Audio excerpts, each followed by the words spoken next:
Bismillahirrahmanirrahim. Assalamualaikum warahmatullahi wabarakatuh.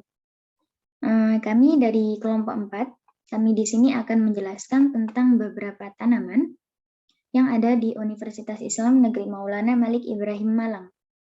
Sebelumnya, perkenalkan, nama saya Kamelia Nadifa Az-Zahra dengan NIM 210603110045. Di sini saya akan menjelaskan tentang bunga melati Jepang. Nama latinnya adalah Pseudoeratemum reticulatum dan nama lokalnya yaitu melati Jepang.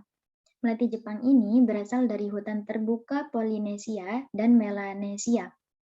Bunga melati Jepang ini dapat tumbuh di mana saja. Di dataran rendah, bunga ini dapat tumbuh dengan baik, begitu juga jika ditanam di dataran tinggi. Maka melati Jepang ini dapat tumbuh dengan sempurna di kedua keadaan. Selain itu, bunga melati Jepang juga bermanfaat dalam terapi kesehatan, antara lain untuk mengobati penyakit sesak napas, sakit kepala, demam, dan stres. Di pasaran, minyak bunga melati Jepang ini dijual bebas dalam bentuk konsentrat dan absolut. Dalam bentuk konsentrat sendiri, minyak bunga melati Jepang ini masih banyak mengandung zat warna, lilin, dan berbagai komponen-komponen penyusun dari minyak astiri. Sedangkan dalam bentuk absolut, komponen-komponen tersebut telah mengalami pemisahan lebih lanjut atau telah mengalami pemurnian. Kemudian manfaat bagi kesehatan. Yang pertama ada sesak napas. Bunga melati Jepang ini dipercaya juga dapat mengobati sesak napas. Caranya sangat mudah, yaitu pertama, rebus 20 lembar kelopak bunga melati Jepang dengan 3 gelas air. Kemudian tunggu hingga rebusan air mendidih dan hanya tersisa untuk 2 gelas. Kemudian sesudah air rebusan dingin, saring air rebusan bunga melati Jepang tersebut dan minum. Lakukan ini 2 kali sehari, yaitu saat pagi dan sore hari. Kemudian yang kedua ada sakit kepala dan demam. Bunga melati Jepang juga dapat digunakan sebagai obat untuk sakit kepala dan demam. Caranya, pertama, siapkan segenggam bunga melati Jepang yang telah dibersihkan. Kemudian remas-remas bunga melati Jepang dan rendam di dalam air. Kemudian gunakan air bunga melati Jepang ini untuk mengompres di dahi. Bunga melati Jepang tidak termasuk indikator asam basa alami. Sumber referensi yang saya dapatkan dari Saudari Paramita, LR, dan kawan-kawan, tahun 2017 dengan judul Identifikasi Tanaman Obat-obatan sebagai Elemen Lunak Lansekap di Kecamatan Kediri, Kabupaten Tabanan, Provinsi Bali, dalam Jurnal Arsitektur Lansekap, volume 3 nomor 2, Kota Bali, Universitas Udayana.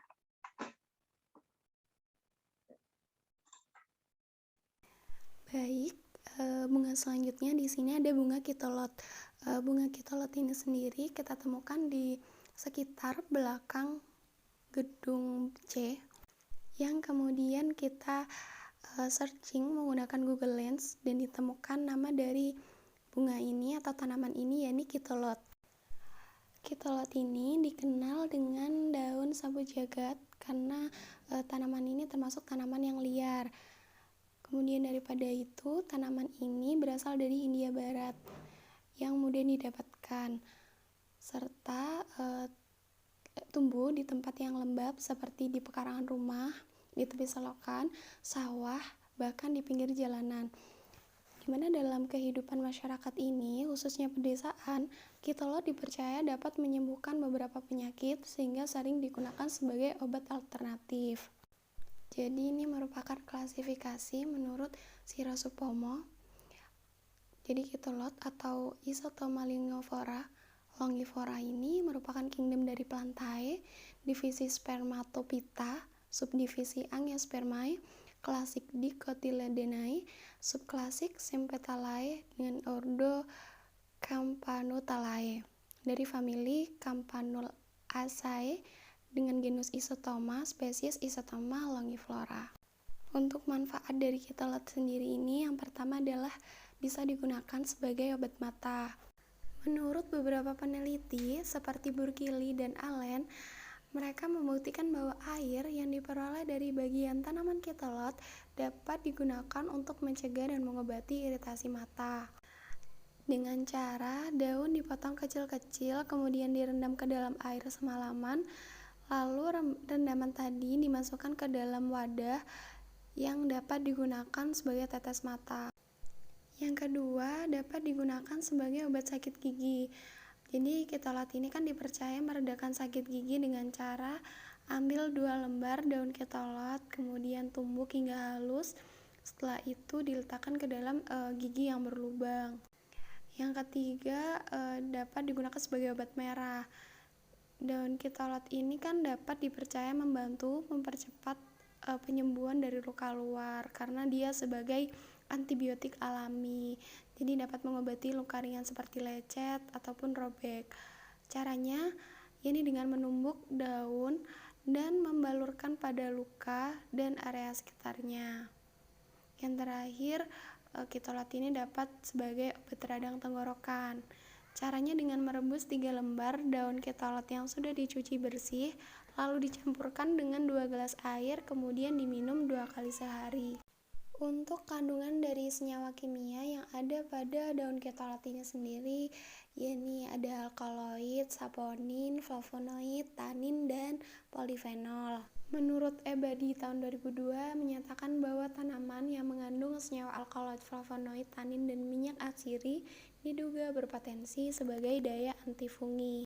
Kitolot ini sendiri tidak dapat dijadikan indikator asam maupun basa. Untuk referensi yang saya pakai ini merupakan skripsi dari Robihatul Awaliyah tahun 2001 dengan judul Uji Aktivitas Ekstrak Etanol 70% daun kitolot terhadap penyembuhan luka sayat pada mencit. Perkenalkan, nama saya Adinda Dwi Damayanti, NIM 186-345, akan membawakan sebuah video tentang bunga bougainville. Di sini terdapat foto bunga bougainville. Bunga ini diambil dari bunga di sekitar UIN, tepatnya di depan masjid.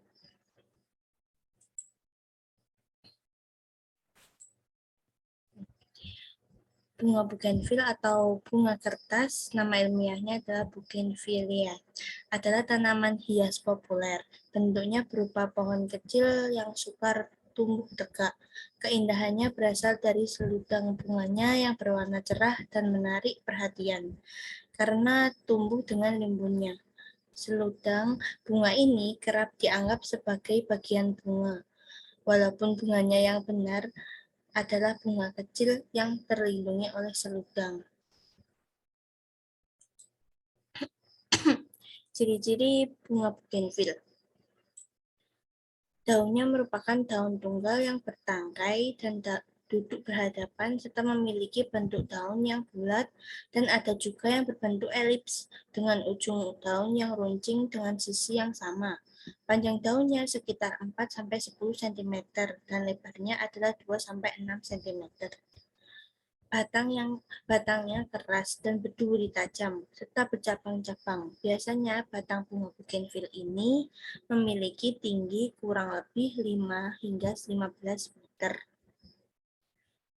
Bunga ini memiliki banyak warna sesuai dengan jenisnya. Ada yang warna merah, merah muda, kuning, dan ada juga yang warna putih serta ungu.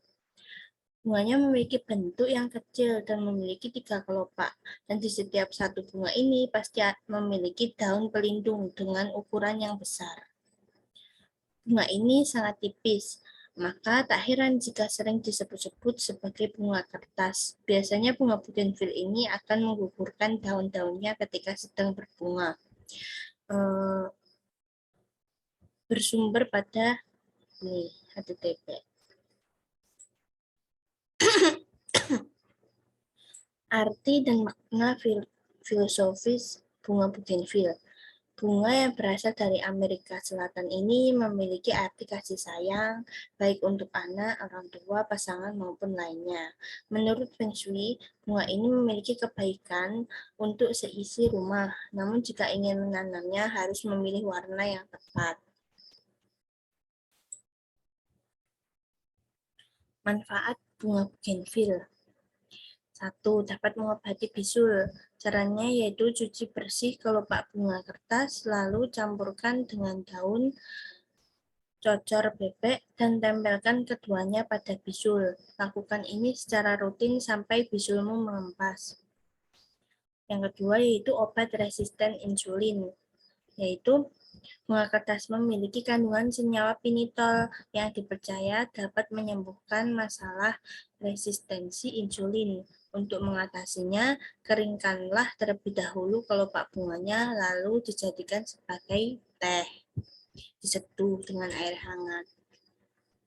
Yang ketiga yaitu mengobati biang keringat, yaitu dengan cara masukkanlah bunga kertas, daun sirih, dan daun lidah buaya yang sudah dicuci bersih ke dalam satu wadah.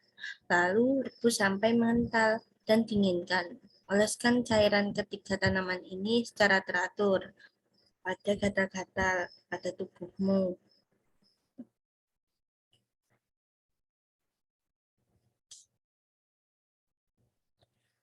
Yang keempat yaitu bunga bougainville dapat mengobati batuk. Manfaat bunga bougainville yaitu mengobati batuk yang parah. Kamu hanya perlu memanfaatkan bagian kulit batang dengan cara dikeringkan terlebih dahulu, lalu tumbuk hingga benar-benar halus dan campurkanlah dengan 1 gelas air matang. Yang kelima, mengobati penyakit hepatitis.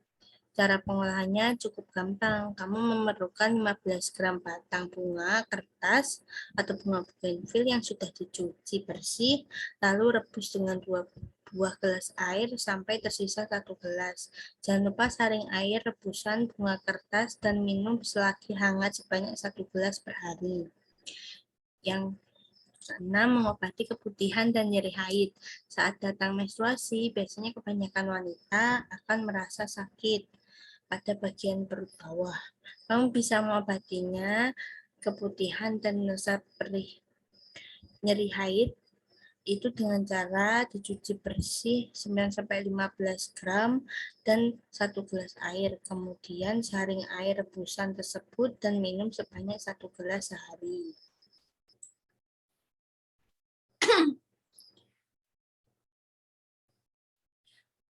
Yang ketujuh, dapat mengatasi masalah pencernaan. Bunga bougainville juga bisa mengatasi masalah pada pencernaan seperti asam lambung, diare, berkembung, sehingga usus akan kembali tenang. Cara pengolahannya yaitu merebus beberapa lembar daun dengan 3 gelas air. Tunggu sampai mendidih hingga tersisa setengah gelas saja.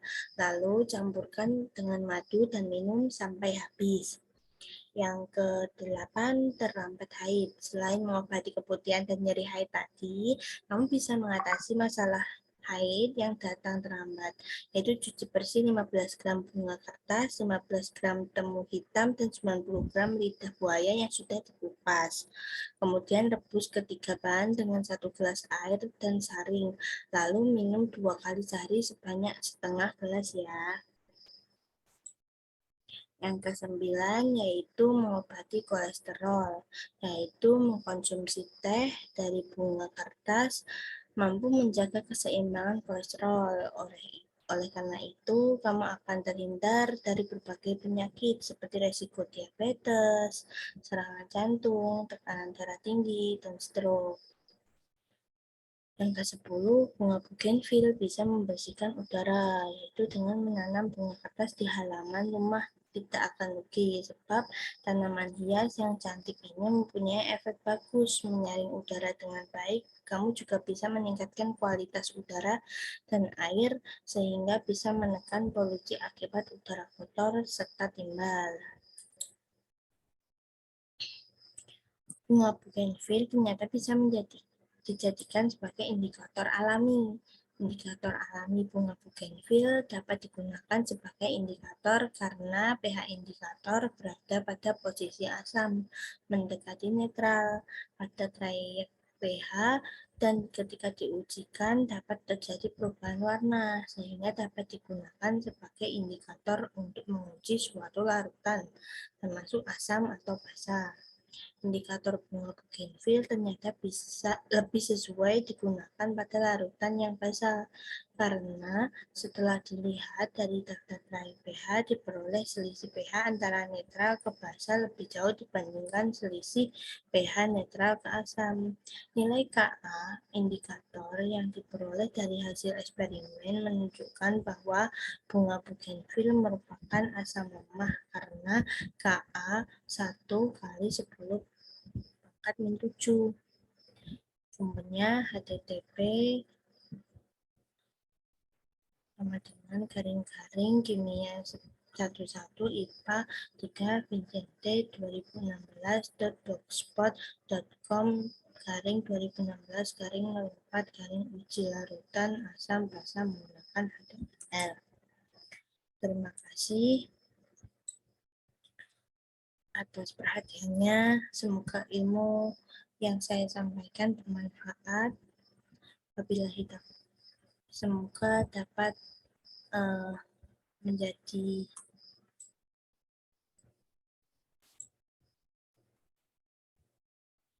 tambah wawasan.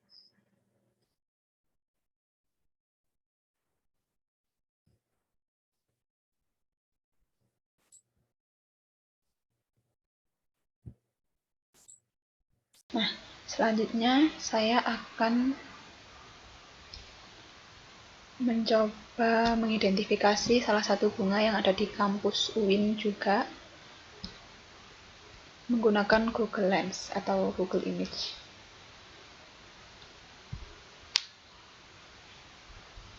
Nah, ini merupakan bunga yang saya cari menggunakan Google Lens. Ditemukan bahwa bunga ini namanya bunga periwinkle. Nah, sebelumnya saya sudah mencari beberapa referensi nama Latin, nama daerahnya, nama lokal, serta manfaatnya dari bunga periwinkle ini. Nah, ini merupakan beberapa contoh jenis lain, mungkin warna yang berbeda seperti itu. Kemudian langsung saja kita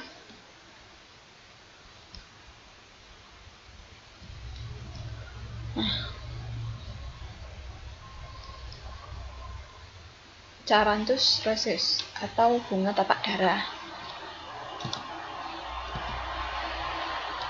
Bunga vinca atau dikenal sebagai periwinkle ini tumbuh di daerah tropis seperti di Indonesia, Australia, Inggris, serta benua Amerika. Di Indonesia sendiri, bunga ini juga dikenal sebagai bunga tapak dara. Jadi periwinkle tadi kalau di Indonesia itu namanya bunga tapak dara, sedangkan periwinkle sendiri itu nama Inggris, nama dari negara Inggrisnya begitu. Menurut yang saya baca. Kemudian ini merupakan klasifikasi tanaman tapak dara menurut Badan POM RI tahun 2008. Tapak dara ini termasuk divisi Plantae, subdivisi Angiospermae, kelas Dicotyledone, bangsa Gentianales, suku Apocynaceae, marga Catharanthus, serta spesies Catharanthus rosés. Ini Catharanthus rosés merupakan nama ilmiahnya dari bunga tapak dara ini. Kemudian berikutnya senyawa dan manfaat. Menurut Desisa tahun 2001, tapak dara digunakan untuk meredakan nyeri otot, obat depresi, obat sistem pusat, menghilangkan bengkak akibat sengatan tawon, obat mimisan, gusi berdarah, bisul, dan sakit tenggorokan. Berbagai macam pemanfaatan tersebut disebabkan oleh metabolit sekunder yang dihasilkan tapak dara, yaitu alkaloid. Selain itu, tapak dara digunakan untuk menghilangkan panas, bahan racun, menghentikan pendarahan, penenang, dan menurunkan tekanan darah manusia.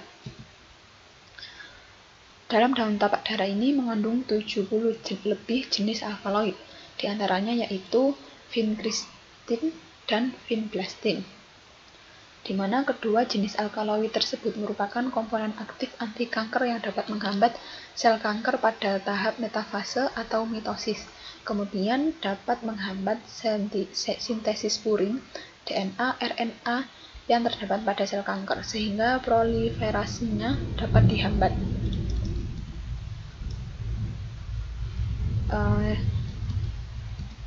Sumber referensi yang saya gunakan ini merupakan skripsi dari saudari Ayu Suraduhita dengan judul Sitotoksisitas ekstrak etanol daun tapak dara terhadap selen kanker serviks dan selen kanker payudara dari Universitas Atma Jaya Yogyakarta. Mohon maaf gitu. Berikutnya akan dijelaskan oleh rekan saya.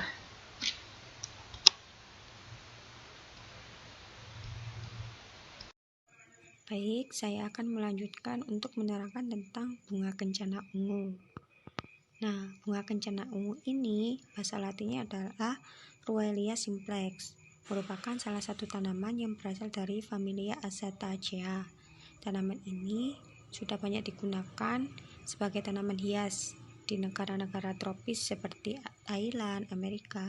Akan tetapi di Indonesia, bunga ini dianggap sebagai gulma karena tumbuh secara liar, sering dijumpai pada sawah, perkebunan, semak-semak seperti itu.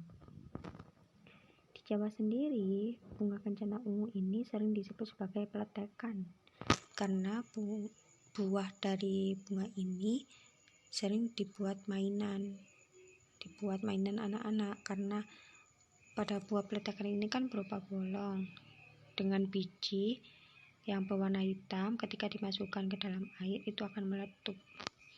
Nah, untuk kegunaannya secara signifikan itu belum seberapa digunakan karena mereka menganggap kalau bunga ini tuh sebagai gulma atau tanaman liar. Kemudian untuk kandungan bunga kencana ungu ini sebenarnya mengandung antosianin atau pigmen sebagai pewarna dan senyawa metabolis sekunder seperti saponin, tanin, flavonoid, alkaloid, dan steroid. Untuk potensi menjadi indikator, bunga kencana ungu ini berpotensi sebagai indikator universal, jadi bisa digunakan sebagai indikator asam maupun basa. Hal itu dibuktikan oleh penelitian yang dilakukan oleh Nur Adawiyah dan kawan-kawannya pada tahun 2017 ketika ekstrak bunga peletekan atau ekstrak Ruellia itu ditambahkan H2SO4 yang awalnya berwarna ungu menjadi merah muda, dan ketika ditambahkan CH3COOH itu menjadi merah muda terang. Kemudian pada ekstrak Ruellia atau peletekan ketika ditambahkan NaOH, yang dimana NaOH ini sebagai basa kuat dari awalnya berwarna ungu menjadi kuning, dan ketika ditambahkan NaHCO3 itu menjadi hijau. Dari sini kita bisa lihat bahwa ekstrak Ruellia atau bunga peletekan maupun bunga kencana ungu itu bisa digunakan sebagai indikator alami, bisa digunakan sebagai indikator basa maupun asam. Nah, dari penjelasan tadi itu saya mengambil dari beberapa referensi seperti pada ini proceeding seminar dari Nur Adawiyah, Sari, dan ada blog dari Jawa Tengah. Hibiscus rosa sinensis L, atau kita lebih sering menyebutnya dengan bunga sepatu. Ada yang pernah lihat? Ini banyak sekali tumbuh di sekitar lingkungan kita, ya. Utamanya di halaman UIN, ini pasti ada. Nah, jika kita menyebutnya sebagai bunga sepatu atau di wilayah kita, nah di wilayah Indonesia lain, maksudnya di pulau-pulau Indonesia yang lain, misal Sumatera, Jawa, Bali, Nusa Tenggara, itu memiliki panggilan atau sebutan yang berbeda. Misalnya di Pulau Sumatera tepatnya di Aceh, menyebut kembang sepatu sebagai bungong roja. Kemudian di Batak Karo menyebutnya bunga-bunga. Di Nias ada soma-soma. Dan Mentawai itu menyebutnya bekeju. Lalu di Pulau Jawa, kembang sepatu. Nah, ini Betawi juga menyebutnya kembang sepatu. Di Sunda, kembang wera. Di Jawa Tengah juga sama, kembang sepatu. Nah, di Madura itu menyebutnya bunga rebong. Lalu bagaimana dengan di Bali? Di Bali menyebutnya waribang. Lalu di Nusa Tenggara, tepatnya di Sangir, menyebut bunga sepatu dengan ebu hanga. Dan di timur itu bunga cepatu. Nah, sangat bervariasi nama-nama lokal dari bunga sepatu. Tapi kita lebih familiar menyebutnya dengan kembang sepatu atau bunga sepatu gitu ya. Lalu bagaimana klasifikasi dari bunga sepatu ini? Nah, yang pertama ada divisi, itu termasuk dalam Spermatophyta. Kemudian subdivisi adalah Angiospermae. Angiospermae itu tumbuhan berbiji tertutup, ya kan? Selanjutnya ada kelasnya Dicotyledon. Ordonya Malvales, famili Malvaceae. Genusnya Hibiscus, kemudian spesiesnya adalah Hibiscus rosa sinensis L. Nah, seperti itu. Nah, di dalam bunga sepatu tersebut ada kandungan-kandungan kimianya. Nah, jika kita melakukan penelitian, nah itu bunga, daun, akar Hibiscus rosa sinensis itu mengandung flavonoida. Nah, daunnya itu juga mengandung saponin dan polifenol. Sedangkan pada bunganya itu mengandung juga polifenol. Sedangkan pada akar itu mengandung tanin, saponin, scopoletin, cleomycosin A dan cleomycosin C. Nah, pada bunganya itu juga ada antosianinnya. Nah, antosianin ini ada manfaat besarnya. Nah, seperti yang saya katakan tadi, bahwa kembang sepatu ini memiliki khasiat utamanya untuk kesehatan. Ini telah dilakukan sebuah penelitian bahwasanya kembang sepatu ini dapat menurunkan tekanan darah. Nah, bagaimana bisa gitu?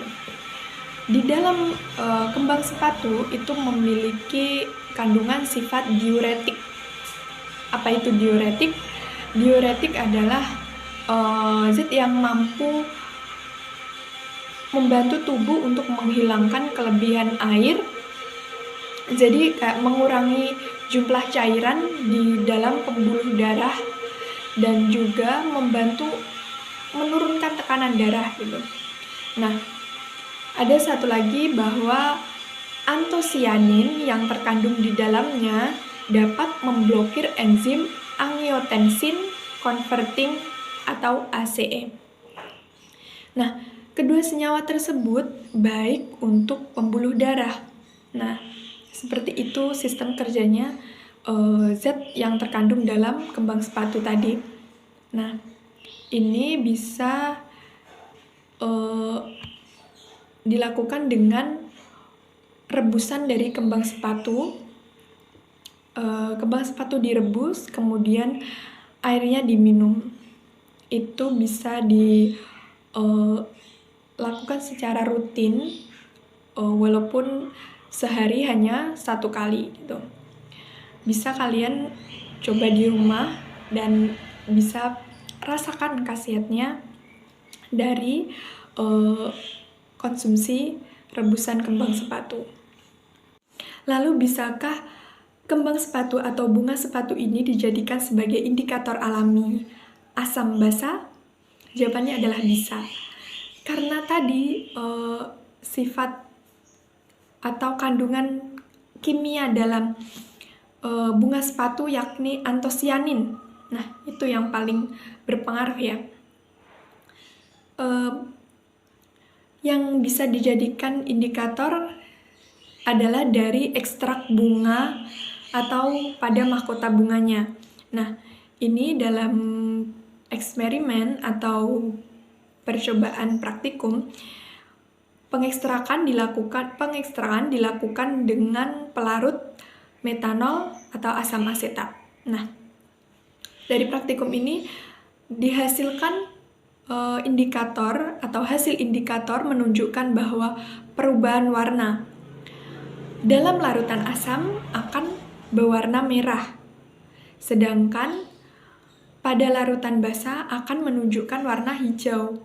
Jadi ketika ada larutan kemudian diberi ekstrak kembang sepatu, itu akan berwarna merah menunjukkan bahwa larutan tersebut asam, dan berwarna hijau yang menunjukkan larutan tersebut adalah basa. Nah, perubahan warna yang terjadi itu disebabkan oleh antosianin. Nah, dalam strukturnya mengandung kation favilium, dapat terjadi perubahan warna karena ada perubahan bentuk struktur yang disebabkan oleh pH. Itu. Jadi, selain untuk khasiat kesehatan, kembang sepatu juga dapat dijadikan sebagai indikator alami asam dan basa. Selanjutnya, saya Nadia Salina Fayuh Salsabila dengan NIM 210603110044 akan menjelaskan tentang tanaman Plumbago zeylanica atau daun encok. Nama latin Plumbago zeylanica, nama lokal daun encok. Di daerah mana dan dipakai apa? Nah, daun encok ini ada di Indonesia, dan daun ini memang bisa bermanfaat baik bagi yang saat ini sedang terkena encok atau sakit nyeri pada persendian, baik itu nyeri punggung, pinggang, maupun sendi lainnya. Daun ini memiliki rasa pahit, tonik, dan bersifat beracun. Karena itulah, bagi kalian yang ingin memanfaatkan daun encok untuk pengobatan pribadi, kalian tidak boleh menggunakan atau menempelkan daun encok hingga terlalu lama. Maksimal penempelan hanya 30 menit saja, karena untuk menghindari kulit tidak melepuh. Walaupun beracun, tanaman ini bermanfaat baik. Ini semua disebabkan oleh banyaknya kandungan kimia daun encok itu sendiri.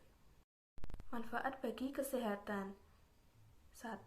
Sebagai obat alami rematik, yaitu dengan siapkan segenggam daun encok, lalu bersihkan dengan air dan tumbuk halus. Beri sedikit saja dan gunakanlah ramuan ini untuk menggosok bagian sendi yang sakit. Dan basuh setelah 15-20 menitnya. Yang kedua, untuk obat alami sakit kepala, yaitu dengan ambil daun encok, kemudian pipis daun ini dan beri sedikit minyak kelapa murni dan gunakan ke bagian pelipis. Gunakan maksimal 30 menit dan basuh sampai bersih. Yang ketiga, untuk mengobati penyakit kulit, yaitu dengan siapkan akar tumbuhan daun encok secukupnya, cuci sampai bersih dan haluskan, lalu ditambahkan air dan susu sepenuhnya. Kemudian oleskan pada bagian penyakit kulit yang Anda punya. Termasuk apa mungkin digunakan sebagai indikator asam basa. Nah, belum ada penelitian mengenai bunga Plumbago zeylanica sebagai indikator asam basa, karena walaupun bunga ini berwarna, syaratnya menjadi indikator asam basa adalah memberikan perubahan warna yang jelas ketika dalam larutan asam maupun larutan basa. Baik, selanjutnya saya akan menjelaskan tentang tanaman bunga soka atau Ixora sp. Ixora sp merupakan tanaman hias yang cukup populer di kalangan hobis tanaman hias. Selain unik, bentuk dan jenisnya pun beragam. Ada yang asli berasal dari dalam negeri yaitu Soka Jawa atau Ixora javanica. Ada pula yang berasal dari luar negeri. Selain macamnya yang beragam, tanaman hias ini juga mempunyai multifungsi. Artinya, tidak hanya untuk tanaman indoor saja, namun juga bisa untuk tanaman outdoor, terutama untuk pembatas pagar, maupun untuk mengisi sudut-sudut rumah. Dengan multifungsi serta didukung penanganan yang relatif mudah, membuatnya dapat disejajarkan dengan tanaman hias lain, seperti mawar, atherium, krisan, dan lainnya. Bahkan dengan perawatan yang teratur, tanaman ini bisa bertahan sampai beberapa tahun. Menurut beberapa sumber, tanaman soka berasal dari daerah Asia tropis. Bahkan disinyalir ada yang menyebutkan berasal dari negara Indonesia. Namun, sejauh ini belum teruji kebenarannya. Yang pasti, dengan ditemukannya jenis bunga soka kuno yaitu Ixora javanica di Pulau Jawa, telah cukup menjadikannya alasan mengapa tanaman tersebut berasal dari negara Indonesia. Selanjutnya, klasifikasi tanaman bunga soka, yaitu ada kingdom, pelantai, divisi Magnoliophyta, kelas Magnoliopsida, ordo Gentianales, famili Rubiaceae, genus Ixora, spesies Ixora acuminate. Beberapa manfaat dari bunga soka diantaranya yaitu yang pertama, kulit dari tanaman soka dapat digunakan sebagai astringit dan penenang rahim atau uterin sedatif. Yang kedua, ada untuk rahim atau uterin, terutama untuk menorhagia karena fibroid rahim dan penyebab lainnya. Yang ketiga, manfaat dari kulit pohon soka yaitu berguna untuk mengobati wasir atau hemoroid, hemoragik, dan disentri hemarogik. Ekstrak dari kulit pohon soka bisa berefek baik untuk kondisi ini. Sedangkan bunga soka yang ditumbuk dan dicampur dengan air berguna untuk mengobati disentri hemarogik. Yang kedua, bisa melancarkan haid dan haid menjadi teratur. Yang kelima, bisa untuk menghilangkan kram betis.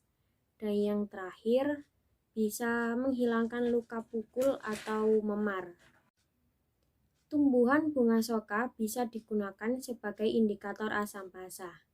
Yang dimanfaatkan dari tanaman ini adalah ekstrak dari bunganya.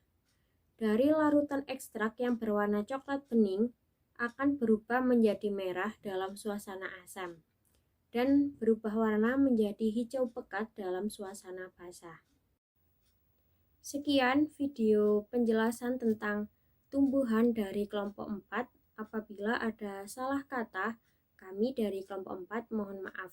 Assalamualaikum warahmatullahi wabarakatuh.